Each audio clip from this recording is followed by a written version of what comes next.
السلام علیکم ورحمۃ اللہ وبرکاتہ۔ دوستوں، آپ دیکھ رہے ہیں ہمارا آفیشیل یوٹیوب چینل MF حسان بن ثابت کو۔ آج آپ لوگوں کی خدمت میں ایک بہت ہی بہترین سا بیان لے کر آپ لوگوں کی خدمت میں حاضر ہوا ہوں، جو ہمارے شہر ملباگل کا مدرسے دارالعلوم ملباگل، اس کے اندر 2 بچے حفظ مکمل کے ہیں، جن کی دستار بندی پر حضرت مولانا عمر صاحب جونپوری دامت برکاتہم آج بہت ہی قیمتی بیان حضرت کا خطاب ہوا ہے۔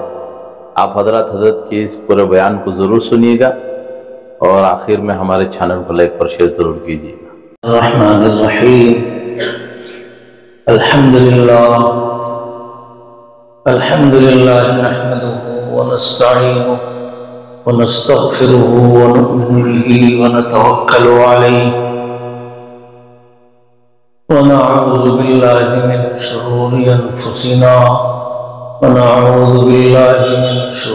انفسنا ومن سیئات اعمالنا، من يهده الله فلا مضل له ومن يضلل فلا هادي له، واشهد ان لا اله الا الله وحده لا شريك له، وأشهد أن سيدنا ونبينا وحبيبنا وشفيعنا ومولانا محمدا عبده ورسوله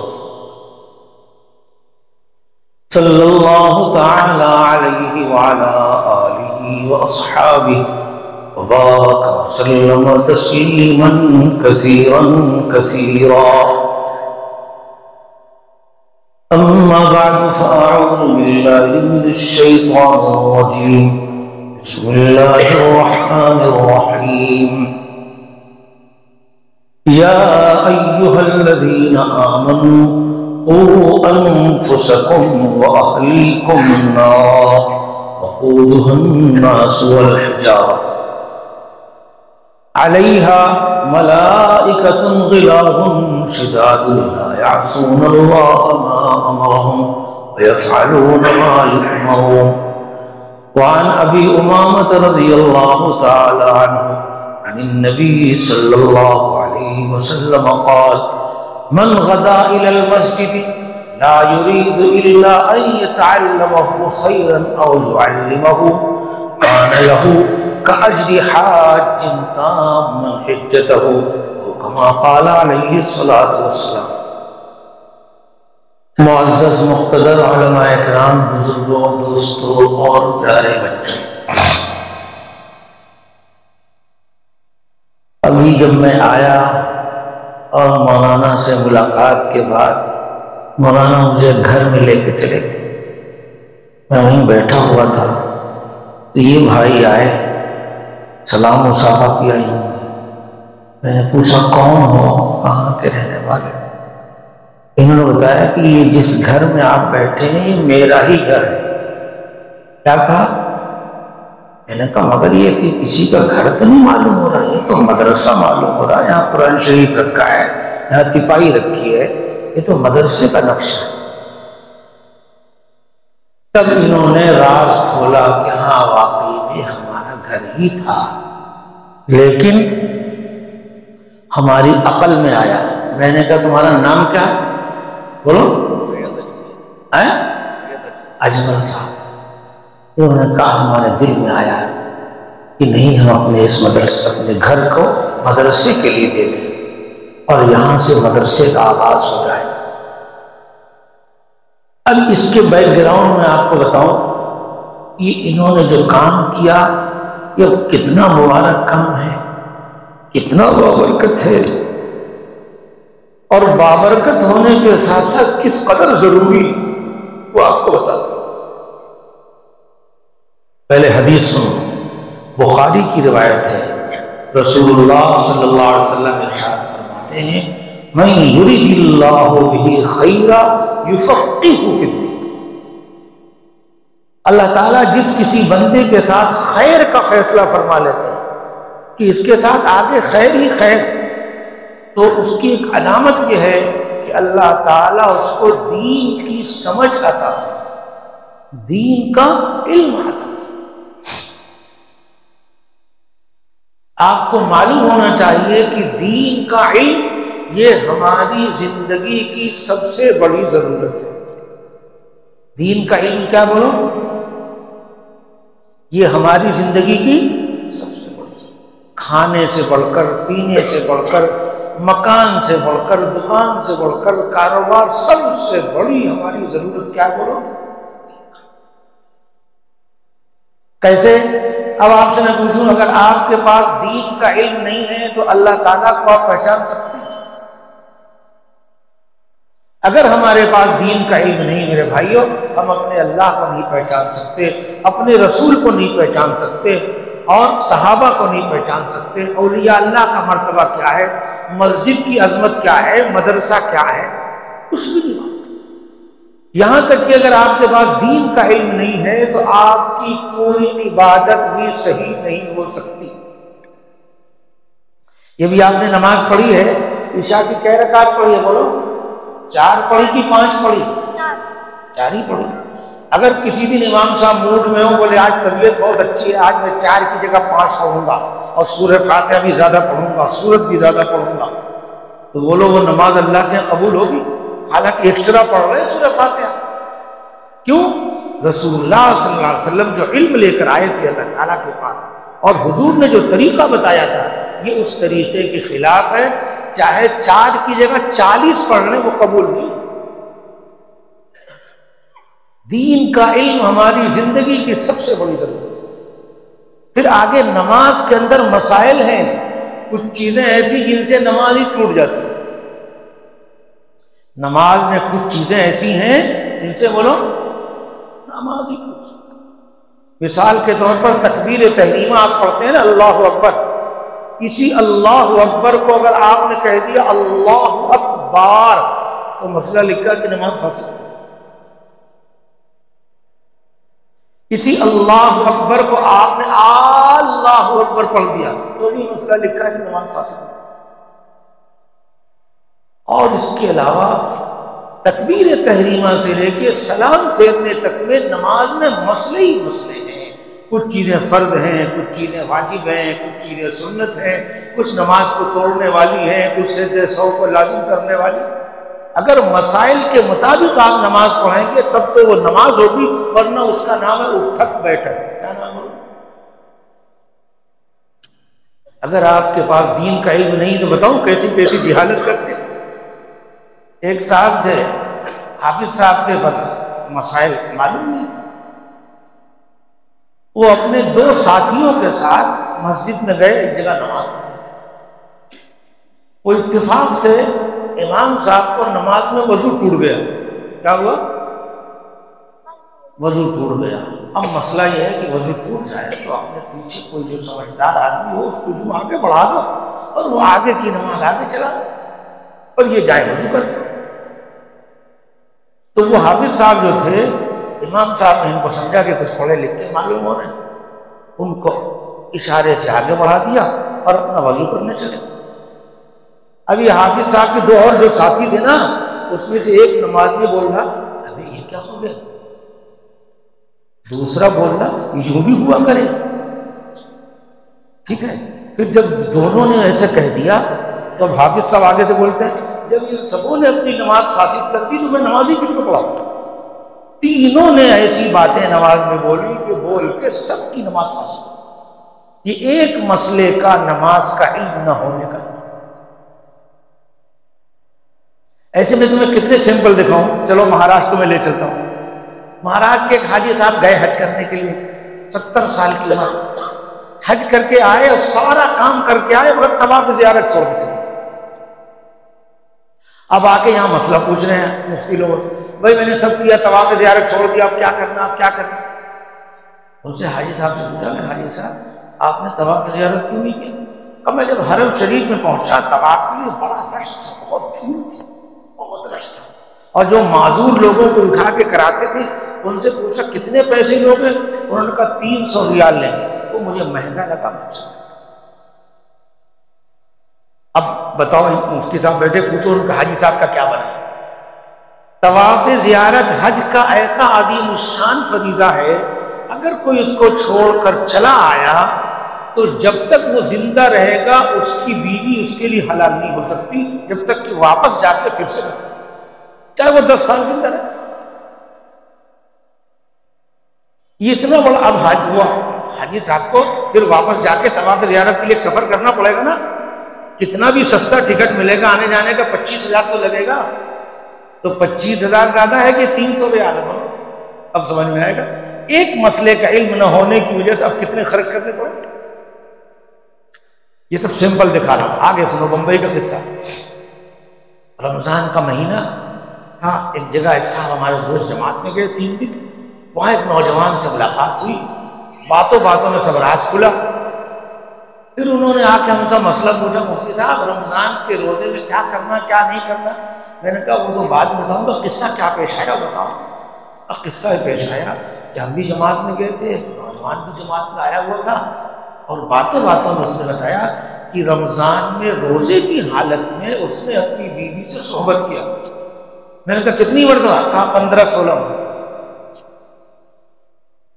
اب اتنا بڑا جو اس نے غلط کام کیا اور رمضان کے روزے کا ایک مسئلے کا علم نہ ہونے کی. اب بتاؤں اس کا کیا بنا, اس کی تفصیل سمجھو. رمضان میں روزے کی حالت میں اس نے اپنی بیوی سے جو قصدن ہم بستری کر دیا, ایک تو حرام کام. پھر اس کا رمضان کا روزہ ٹوٹ گیا, اس کی قضا رکھنی پڑی. اس کے علاوہ 60 روزے کفارے کے الگ سے رکھنے, گویا توبہ بھی کرنا اور پلس 61 روزے رکھنا, ایک رمضان کی قضا کے اور 60 کفارے. وہ کفارہ بھی صحیح کب ہوگا جب کنٹینیو مسلسل آپ رکھیں گے. یہ اتنا بڑا سب مسئلہ اس کے لیے جو بنا, کیوں؟ رمضان کے روزے کا ایک مسئلے کا علم اس کے پاس. ایسے کتنے سیمپل پیش ہیں. بمبئی میں ایک اتوار پر ایک مسجد میں میرا بیان ہوتا ہے, وہاں پر میں ایک مرتبہ حدیث سنائی, ثلاث جدہن جد وہزلہن جد.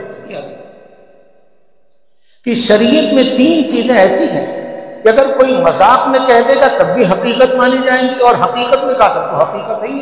انہی 3 چیزوں میں نکاح اور طلاق بھی داخل. لہذا اگر کسی نے مذاق میں اپنی بیوی کو طلاق بول دیا تو طلاق پڑ جائے گی اور نکاح ٹوٹ جائے گا, اور نکاح ٹوٹ جانے کے بعد اگر وہ بیوی سے تعلق رکھے گا تو وہ زنا شمار.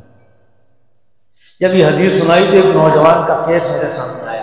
کہنے لگا میرے کو تو معلوم نہیں تھا, اور میں تو مذاق میں بیوی کو کتنی مرتبہ طلاق بولتا ہوں. یہ دیکھو ایک ایک سمپل دے رہا ہوں. کس کا انجام ہے؟ یہ دین کا علم نہ حاصل کرنے کا اور دین کا علم نہ سیکھنے کا. اس لیے میرے بھائیو, آپ حضرات نے جو یہ قدم اٹھایا ہے یہ بہت مبارک ہونے کے ساتھ ساتھ بہت ہی ضروری ہے. آدمی کو کھانے پینے کی ضرورت دن بھر میں 2 مرتبہ یا 3 مرتبہ پیش آتی ہے, لیکن شریعت کے علم کی ضرورت ہر آن ہے, ہر منٹ ہے, ہر سیکنڈ. آپ کہیں کیسے؟ ابھی آپ کہیں گئے, ایک آدمی نے آپ کے سامنے کھانے کی کوئی چیز پیش کر دی.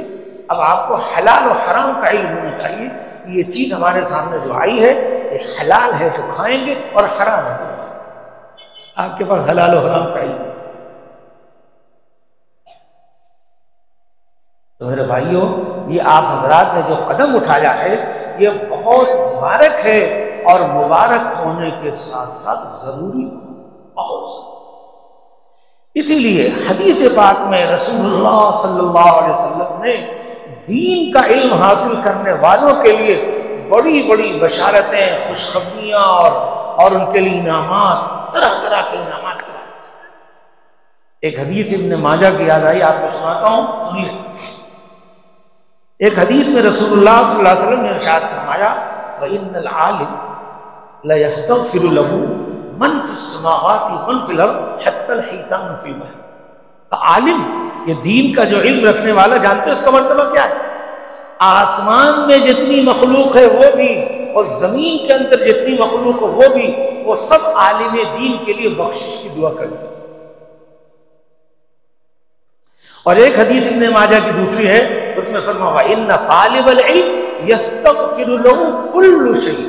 اور جو دین کا علم تلاش کرنے والا ہے اس کے لیے تو اس کائنات کی ہر چیز مغفرت اور بخشش کی دعا کرتی ہے. حضرت عائشہ رضی اللہ تعالیٰ عنہ کہتی, رسول اللہ صلی اللہ علیہ وسلم نے ارشاد فرمایا, الخلق كلهم يصلون على معلم الخير، ساری کی ساری مخلوق مل کر رحمت کی دعا کرتے ہیں اس شخص کے لیے جو لوگوں کو بھلائی کی بات ہے۔ آپ سن رہے ہیں مطلب سمجھ رہے ہیں؟ اب آگے پوچھو ایسا کیوں؟ یہ دین کا علم جو تلاش کر رہا ہے اس کے لیے مغفرت کی دعا ہو رہی، جو سکھا رہا ہے اس کے لیے رحمت کی دعا ہو رہی، جانتے ہو؟ اس لیے کہ اگر دین کا علم دنیا میں پھیل گیا اور عام ہو گیا تو ہر شخص اپنی اپنی جگہ چین سے رہے گا، سکون سے رہے گا، عافیت سے رہے گا، عزت سے۔ کیونکہ دین کا علم پھیلے گا تو باپ کا کیا درجہ ہے بچے کو معلوم پڑ جائے گا، وہ باپ کا احترام کرے گا۔ ماں کا کیا مقام ہے اسے معلوم پڑ جائے گا، ماں کا احترام کرے گا۔ اور مسجد کا کیا درجہ ہے، قرآن پاک کے حقوق کیا ہیں، اللہ تعالیٰ کی معرفت کیسے حاصل ہوتی ہے، انبیاء علیہ السلام کون ہوتے ہیں، یہ سب چیزیں اس کو علم کی وجہ سے معلوم ہوتی ہیں۔ پھر وہ اس کا حق ادا کرے گا، جب وہ حق ادا کرے گا تو ہر شخص چین سے رہے گا، سکون سے رہے گا، عزت سے رہے گا۔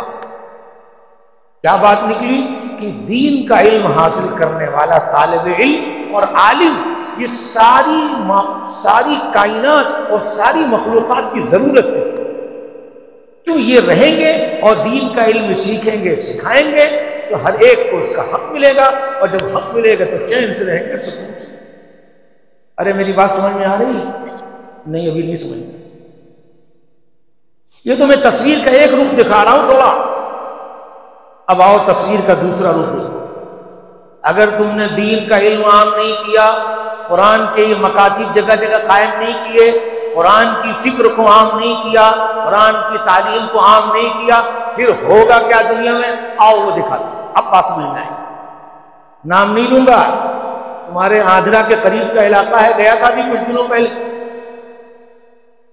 وہاں پر ہمارے جو داعی تھے میزبان، انہوں نے کہا ایک صاحب کے یہاں لڑکی پیدا ہوئی۔ کیا پیدا ہوئی؟ وہ لڑکی پیدا ہوئی، تو پہلی لڑکی کو تو کسی طرح انہوں نے برداشت کر، اس کے بعد جیسی دوسری لڑکی پیدا ہوئی تو اب برداشت نہیں کر سکے، انہوں نے اپنے کو پھندا لگا لیا ہوا ہے۔ یہ جانتے ہو کس کا انجام ہوا؟ یہ قرآن کی جو فکر ہے، قرآن کی جو تعلیم ہے، اس کو عام نہ کرنے کا انجام۔ قرآن کی تعلیم کیا ہے؟ اللہ پاک قرآن میں فرماتے ہیں وَلَا تَقْتُلُوا أَوْلَادَكُمْ خَشْيَةَ إِمْلَاقٍ، اپنی اولاد کو غربت کے ڈر سے، فقر و فاقے کے ڈر سے ہرگز قتل نہ کرو۔ کیوں؟ اللہ پاک فرماتے ہیں ہم ان کو بھی کھلاتے ہیں، تم کو بھی کھلاتے ہیں۔ آدمی اس لیے ٹینشن لیتا ہے کہ اب یہ آ گئی، اس کو کہاں سے کھلائیں گے، اس کی شادی ہم کہاں سے کریں گے، اس کی پرورش، یعنی وہ در پردہ خدائی کا دعویٰ کر رہا ہے، در پردہ خدائی کا دعویٰ۔ قرآن پڑھو، قرآن پاک میں اللہ تعالیٰ فرماتے ہیں یَهَبُ لِمَن یَشَاءُ إِنَاثًا وَيَهَبُ لِمَن یَشَاءُ الذُّکُورَ، اللہ جس کو چاہتے ہیں لڑکی دیتے ہیں، جس کو چاہتے ہیں لڑکا دیتے ہیں، وَيَجْعَلُ مَن يَشَاءُ عَقِيمًا، اور جس کو چاہتے کچھ نہیں دیتے، باج رکھتے ہیں، جوان ہے، مرد بھی جوان ہے، عورت بھی جوان ہے، دونوں کے اندر ساری صلاحیتیں موجود ہیں، لیکن اللہ کا حکم نہیں ہے، لہذا اولاد۔ بعض اولیاء اللہ ایسے گزرے ہیں، ان کی ایک ایک نہیں، دو دو شادیاں کی، اور ان کی تعویذ سے دوسروں کو اولادیں ہوئی، پر ان کو اولاد نہیں ہوئی۔ اللہ ہر بات پر قادر ہے، جس کو چاہے دے۔ یہ قرآن کی فکر ہے، یہ قرآن کی تعلیم ہے۔ اگر یہ عام ہوتی اور اس کے ذہن میں یہ بات بیٹھی ہوتی تو وہ ہرگز ایسا قدم نہیں۔ آج بھی بہت سے لوگ بچیوں کے وجود کو نحوست کی چیز سمجھتے، یا کسی کے ہاں پہلے حمل میں لڑکی پیدا ہو گئی تو اس کو منحوس سمجھتے ہیں۔ بعض جگہ لڑکی پیدا ہوئی تو شوہر نے اٹھا کے بیوی کو طلاق دے دی۔ ارے یہ کیا ہے؟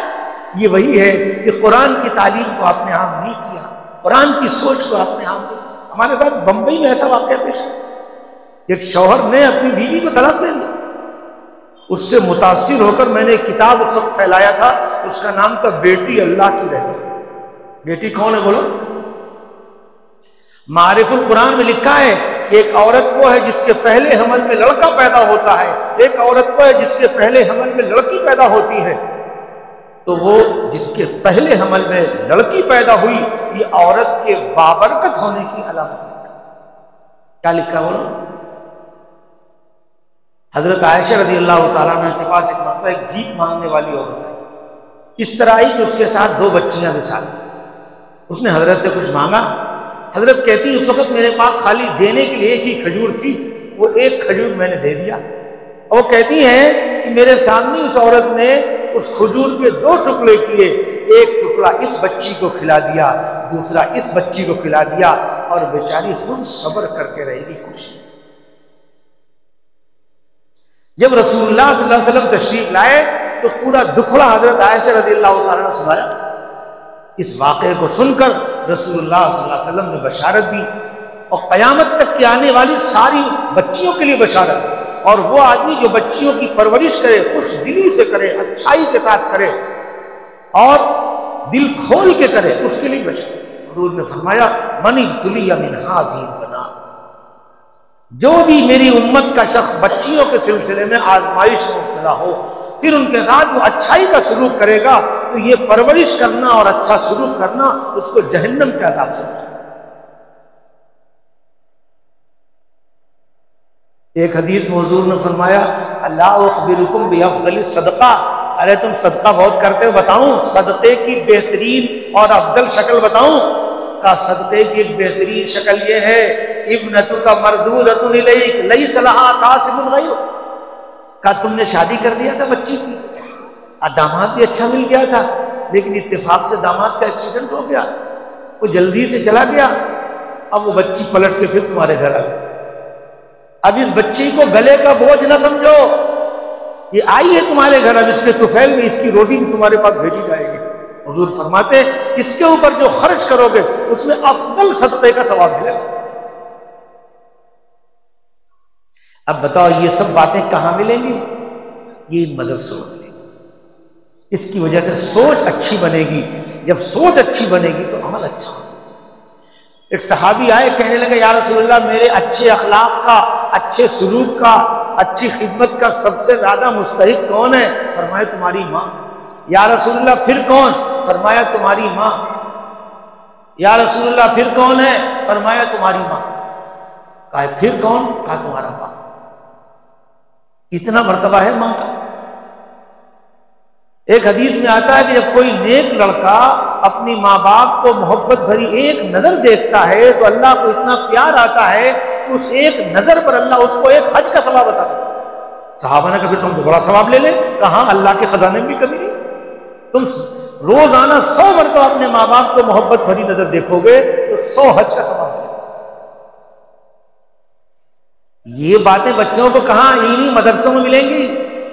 اس لیے آپ لوگوں سے کہتا ہوں میرے بھائیوں، اگر چاہتے ہو کہ یہ اولاد تمہاری آنکھوں کی ٹھنڈک بنے، بڑھاپے کا سہارا بنے اور مرنے کے بعد تمہارے لیے بخشش کا ہاتھ اٹھانے والی بنے، تو اپنے بچوں کو ایسے مدرسوں میں داخل کرو۔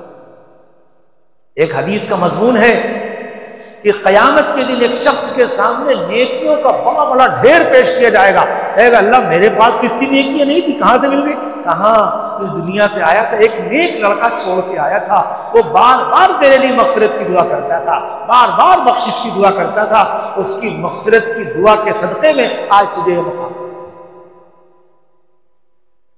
تو اولاد ایسی بنے کہ باپ کے مقام کو پہچانے، باپ کی خدمت کرے، اور پھر باپ کے مرنے کے بعد اس کے لیے بخشش کا ہاتھ اٹھائے۔ یہ ایسی اولادیں کہاں بنیں گی؟ یہ ایسے کارخانوں میں ایسی بنیں گی۔ اور نہ بتاؤں تصویر کا دوسرا رخ، اگر اپنے بچوں کو دینی تعلیم نہیں دیا، دینی ماحول نہیں دیا اور بری صحبتوں سے نہیں بچایا تو بتاؤں، آؤ تصویر کا دوسرا رخ دکھاؤں۔ ایک عورت ہے، اس نے اپنے بچے کو پالا پوسا، بڑا کیا، اعلیٰ تعلیم دلوائی، بہترین فلیٹ دلوا دیا، شادی کروا دی، کاروبار کا بھی انتظام سب کا، الگ سے اس کے رہنے کا، یا تو اپنی بیوی کے نام الگ سے اور سب انتظام کر۔ اور اب اس کے بعد وہ اپنے لڑکے سے کہتی تھی کہ تو تھوڑی دیر کے لیے میرے بیڈ روم میں کبھی کبھی آ جائے کر، تو میرے سامنے بیٹھ جائے کر، میں محبت بھری نظر تجھ پر ڈال دوں تو مجھ پر ڈال لے، تو محبت کے بول مجھ سے بول لے، مگر کیونکہ اس نے یہ دین کی تعلیم نہیں حاصل کی. وہ کیا جانے کہ ماں کا کیا درجہ ہے. جب ماں اسے بلائے تو نہ میرے کو فرصت نہیں، مجھے فلاں میٹنگ میں جانا ہے، فلاں کانفرنس میں جانا ہے، میں بہت بزی ہوں، یہاں جانا وہاں جانا، 70 باتیں کر کے وہ بھاگ جاتا اور ماں کے بیٹھے میں. دوسری طرف صورتحال یہ تھی کہ وہی شخص اپنی وہ ماں جس کے کوکھ سے پیدا ہوا ہے اس کو 10 منٹ دینے کو تیار نہیں ہے، مگر اس نے کتا پال رکھا تھا. سنو توجہ سے، اس نے کتا پال رکھا تھا، روزانہ اس کتے کو 2 گھنٹہ دیتا تھا. کتنا دیتا تھا؟ اس کو ورزش کرانا، ٹہلانا، تفریح کرانا، نہلانا، غسل دینا. اس کتے کو 2 گھنٹہ دینے کی اس کے پاس ٹائم ہے، لیکن جس ماں کے پیٹ سے پیدا ہوا ہے اس کو 10 منٹ دینے کو. اس لیے میرے بھائیوں، آپ حضرات کو اگر معلوم پڑ جائے یہ مدارس اور مکاتب کتنی اونچی چیز ہے، یہ ہماری کتنی بڑی ضرورت ہے، تو آج یہ ایک اجمل نہیں، ہزاروں لوگ پیدا ہو جائیں. مولانا صاحب میرا مکان لو، مولانا صاحب میں پلاٹ دے رہا ہوں، میں زمین دے رہا ہوں، جلدی سے بناؤ. کیوں کہ یہاں انسان بنائے گئے، یہاں ایسے لوگ ہوں گے کہ فرشتے ان کے لیے دعا کریں گے، سمندر کے تہرے میں رہنے والی مچھلیاں دعا کریں گی. ایسے لوگ رہیں گے تو پوری دنیا میں امن رہے گا، چین رہے گا، سکون رہے گا. ورنہ پھر بتاؤں، تصویر کا دوسرا لو دیکھو، ایک باپ تھا، اس کا بیٹا تھا، وہ رات کو 2-2 بجے تک موبائل میں ڈوبا رہتا تھا. ایک مرتبہ باپ نے جا کے خالی ایک تھپڑ لگایا. روزانہ اتنی دیر کرتا ہے، 2-2 بجے رات تک. اب جانتے اس نے کیا کیا؟ اسی لڑکے نے اپنے دوستوں کے ساتھ مل کر اپنے باپ کا مدد کر. یہ تصویر کا دوسرا رخ دکھا رہا ہوں. اگر اپنے بچوں کو آپ نے ایسا اچھا ماحول نہیں دیا اور بری صحبتوں سے نہیں بچایا تو یہ بچے آپ کے لیے مصیبت بن جائیں، آپ کے لیے وبال جان بن جائے. پتہ نہیں شراب پی کے مریں، زنا کر کے مریں، مرڈر، پتہ نہیں کیا. ایک علاقے میں گیا تو ایک مفتی صاحب نے بتایا ہمارے ایک آدمی زنا کرتے کرتے مری. یہ سب کس کا انجام ہے؟ یہ قرآنی تعلیم کو عام نہ کرنے. میرے بھائیوں، یہ قرآن ہم سب کے لیے اللہ تعالیٰ کا بہت بڑا انعام ہے. اگر آپ کو اس کی عظمت کھل جائے، آپ لوگ مسلمان ہیں، میں آپ سے پوچھتا ہوں وہ کلمہ جس پر ہمارے مذہب کی بنیاد ہے، کیا بولو؟ لا الہ الا اللہ محمد رسول اللہ. اسی پر ہمارے مذہب. آپ میں سے میں پوچھوں کہ آپ یہ بتائیے کہ آپ کو اپنی زندگی میں سب سے پہلے یہ کلمہ جس پر ہمارے مذہب کی بنیاد ہے، سب سے پہلے یہ کلمہ آپ کو سیکھنے کو کہاں ملا؟ تو آپ کہیں کہ ہمارے محلے میں ایک چھوٹا سا مکتب تھا، ایک بڑے میاں پڑھاتے تھے، ہم وہاں جاتے تھے. سب سے پہلے یہ کلمہ ہمیں سیکھنے کو اسی مکتب میں. مکاتب کی تعلیم بہت بنیادی ہے، اسلام کی ضروری اور بنیادی تعلیم وہاں دی جاتی ہے. اس لیے میرے بھائیوں، وہ لوگ خوش نصیب ہیں جو اپنے جان اور مال کو اور اپنی صلاحیتوں کو ایسے مکاتب کے لیے خرچ. حضرت مولانا الیاس صاحب رحمۃ اللہ علیہ میں جب دل میں توق پیدا ہوئی کہ ہم ساری دنیا میں ہدایت کو عام کرنا چاہتے ہیں تو ان پر یہ راز کھلا کہ جب تک مکاتب قرآنیہ کو جگہ جگہ ہم نہیں کھولیں گے اپنے مقصد میں کامیاب ہوں. چنانچہ حضرت میوات میں جگہ جگہ مکاتب قائم، اور وہ غربت کا دور تھا. مکتب کے مدرس کی تنخواہ دینے کے لیے پیسے نہیں. مولانا طلحہ صاحب رحمۃ اللہ علیہ جو مولانا زکریا صاحب رحمۃ اللہ علیہ کے صاحبزادے تھے، ایک مرتبہ مکے میں سنا رہے تھے، کہا میری دادی کا جو زیور بکا تھا وہ کوئی زمین خریدنے کے لیے نہیں، پلاٹ کے لیے نہیں، بلکہ میوات کے مکتب کے مدرسین کی تنخواہ دینے کے لیے پیسے نہیں تھے تو میری دادی کا زیور بکا. ان کے دل میں مکاتب کی اتنی عظمت تھی کہ اس کے لیے زیور بیچے. اے بھائیو، یہ آپ نے جو قدم اٹھایا بہت مبارک ہے، لیکن ابھی کافی نہیں ہے، اس کی آگے بھی جہاں اور ہے. گلی گلی محلہ محلہ ایسا مکتب ہونا چاہیے، مدرسہ ہونا چاہیے، اور پھر اس میں کوئی بڑا دارالعلوم بھی ہونا چاہیے. ماشاءاللہ آپ حضرات نے شروع کیا ہے اخلاص کے ساتھ اور مسلسل محنت کرتے رہیے، اللہ تعالیٰ سے دعا کرتے رہیے، تو آپ کا یہ چھوٹا سا مدرسہ ایک دن بہت بڑا جامعہ بن سکتا ہے، بہت بڑا دارالعلوم بن سکتا ہے. ہمارا دارالعلوم دیوبند، اس کی شروعات جو ہوئی تھی وہ تو تعمیر کچھ نہیں تھی. ایک انار کے درخت کے نیچے ایک استاد بیٹھ گئے تھے، ایک شاگرد بیٹھ گئے تھے، اور دونوں مخلص تھے، دونوں سچے تھے، مخلص تھے، اللہ کی رضا کے لیے انہوں نے کام شروع کیا تھا.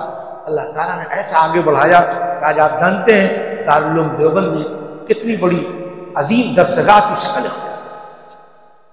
بس میں مضمون کو ختم کر رہا ہوں، پھر آپ کو یاد دلا رہا ہوں کہ دین کا علم ہماری زندگی کی سب سے بڑی ضرورت ہے۔ اس لیے رسول اللہ صلی اللہ علیہ وسلم نے دین کا علم حاصل کرنے والوں کی بشارت سکھانے والوں، ایک حدیث میں آتا ہے اگر کوئی اپنے لڑکے کو خالی نازلہ قرآن سکھا دے اللہ اس سے اتنا خوش ہوتے ہیں کہ اس کے اگلے پچھلے سب گناہ معاف فرما اور حافظ بنا دیتے۔ او ہو کیا کہ ایک حدیث میں آتا ہے ان اللہ وملائکتہ یصلون علی معلم الناس الخیر، بے شک اللہ اور اس کے فرشتے رحمت بھیجتے ہیں ان لوگوں پر جو لوگوں کو بھلائی کی بات سکھاتے۔ قرآن تو پوری بھلائیوں کا سرچشمہ، جو لوگ قرآن سیکھنے سکھانے کے لیے اپنے پاؤں میں فارغ کر لیا یہ اللہ کے دربار کے VIP لوگ۔ اگر تمہارے یہاں کسی آدمی کو ریلوے میں نوکری مل جاتی ہے تو کتنا خوش ہو جاتا ہے، سرکاری نوکری مل رہی، PF ملے گا، پرائیویٹ فنڈ ملے گا، مرنے کے بعد بیوی کو بھی تنخواہ ملے گی۔ میرے بھائی یہ خوش حیثیت ہے، اللہ کی شان بہت بڑی ہے۔ اگر کسی کو قرآن پڑھنے پڑھانے کی اور دین کی خدمت کا موقع مل گیا تو یہ سمجھو اللہ کے دربار کی سرکاری نوکری مل گئی، اور اللہ بہت بڑے ہیں، وہ دیں گے تو اپنی شان کے مطابق۔ نسل کی نسل بیٹھ کے کھاتی ہے جب اللہ تعالیٰ کا فضل ہو جاتا ہے۔ اس لیے میرے بھائیوں جو حضرات یہ کام کرتے ہیں پڑھاتے ہیں وہ آپ کی بہت بڑی ضرورت پوری کر رہے ہیں، لہذا ان کے کہے بغیر آپ کو ان کی ضرورت پوری کرنا چاہیے۔ اگر آپ ان کی ضرورت پوری نہیں کریں گے تو آپ جو بزنس کرتے ہیں نا یہ بزنس کی لائن میں آ جائیں گے تو آپ سے اچھا بزنس کر کے دکھا دیں، مگر پھر یہ کام نہیں ہوگا۔ اس لیے جو حضرات پڑھنے پڑھانے میں لگے ان کی قدر کرو۔ حدیث میں آتا ہے من لم یعرف لعالمنا فلیس منا، حضور فرما رہے جو ہمارے عالم کے مقام کو نہ پہچانے وہ ہمارا ہے، یعنی حضور کے طریقے پر۔ بس ایک واقعہ سنا کے بات ختم کرتا ہوں۔ ایک بادشاہ تھا، جانتا تھا کہ جو عالم ہوتے ہیں ان کا مقام کیا، عالم نائب رسول، عالم امت کی سب سے بڑی ضرورت۔ بادشاہ کے دربار میں عالم صاحب آئے تو بادشاہ نے خوب کھلایا پلایا، ہدیہ تحفہ جوڑے جامع اکرام بہت کیا، لیکن بڑا اکرام یہ کیا کہ جب وہ عالم صاحب رخصت ہو کے جانے لگے تو اپنے شاہی تخت کو چھوڑ کر پیدل چلا اور 7 قدم پیدل چل کر ان کو پہنچایا۔ بس یہ کام اس نے جو کیا اللہ کے ایسا قبول ہوا، اسی رات اس کو خواب میں رسول اللہ صلی اللہ علیہ وسلم کی زیارت ہوئی اور حضور نے فرمایا تم نے میرے ایک عالم کا اتنا بڑا اکرام کیا، اتنا اکرام کیا، اپنے شاہی تخت کو چھوڑ کر پیدل چلے ہو اور 7 قدم چلے ہو، میں نے اللہ سے دعا کر دی ہے تمہارے ایک ایک قدم پر تمہاری ایک ایک نسل کی بادشاہت کا فیصلہ ہوا۔ کیا مطلب؟ اب تمہاری اس بادشاہت کو 7 نسلوں تک باقی رکھنا ہے۔ دیکھا ایک عالم کے اکرام پر دنیا کی بھی دولت نہیں۔ اس لیے میرے بھائیو ایسے مدارس کو بہت محبت سے دیکھو، اکرام سے دیکھو، جو پڑھتے پڑھاتے ان کی بھی ضرورتوں کا خیال کرو تاکہ یہ سب گاڑی چلتی رہے، اور ہر آدمی کوشش کرے ہم اپنی ذات سے کوئی نہ کوئی مکتب کھولیں۔ بولو کھولو گے؟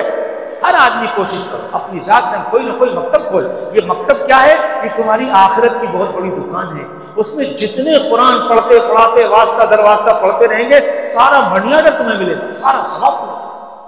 اس لیے آپ حضرات نے جو قدم اٹھایا بہت مبارک ہے، اس کو آگے بڑھائیے، ترقی دیجیے اور اللہ کا شکر ادا کیجیے کہ آپ کو اچھے لوگ مل گئے چلانے والے۔ اس لیے مضبوطی سے ان کو پکڑ لیجیے، دل و جان سے ان کی قدر کیجیے۔ بس وہ ایک حدیث سنا کے بعد جو میں نے شروع میں پڑھا تھا اس کا ترجمہ کر لیتا ہوں کہ دین کا علم ایسی عظیم شان چیز ہے۔ ایک حدیث میں حضور فرماتے ہیں من غدا الی المسجد لا یرید الا ان یتعلمہ خیرا او یعلمہ، اگر کوئی آدمی صبح مسجد گیا اور خالی یہ ارادہ کر کے گیا کہ ہم دین کی کوئی بات سیکھیں گے یا سکھائیں، ابھی سیکھا بھی نہیں سکھایا نہیں، خالی یہ نیت کر کے کوئی صبح کو مسجد جائے گا تو حضور فرماتے ہیں خالی اس نیت کے کرنے پر اللہ کو اتنا پیار آتا ہے کہ اللہ تعالیٰ اس کو ایک حج کامل کا ثواب عطا فرمائے، اور جو وہ سیکھ لے گا سکھا لے گا تو کیا کیا ملے گا؟ سبحان اللہ۔ اللہ تعالیٰ آپ حضرات کی کوشش کو قبول فرمائے اور اس ادارے کو ظاہری و باطنی ہر طرح کی ترقیات سے سرفراز فرمائے، اور جو کچھ ہو سکے جانی مالی ترقیات جو کچھ جیسی ضرورت آئے آپ حضرات خوشی سے پیش کرنے کے لیے تیار ہونا ہے۔ اللہ تعالیٰ قبول فرمائے۔ وآخر دعوانا ان الحمدللہ۔ نہیں آپ کچھ فرمائیے، دعا ہمارے مفتی زبیر صاحب کریں گے، مدن پلی صاحب۔ لہو میں تر نبی کا جس میں تر یا